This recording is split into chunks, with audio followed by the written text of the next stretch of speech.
শাকিলের আজকে কপাল ভালো, আজকে পোড়া কপাল না, ওদিন কপালটা যেমন ছিল পোড়া। আর এই যে খাদক বয়, এটাই ভিডিওতে এটাই থামলেন ভিডিও।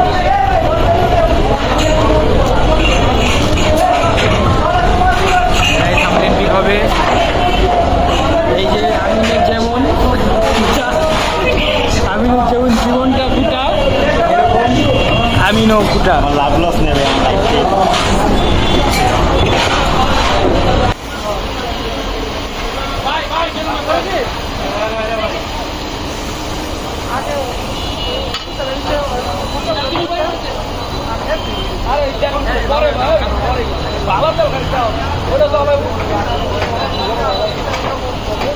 বাড়ির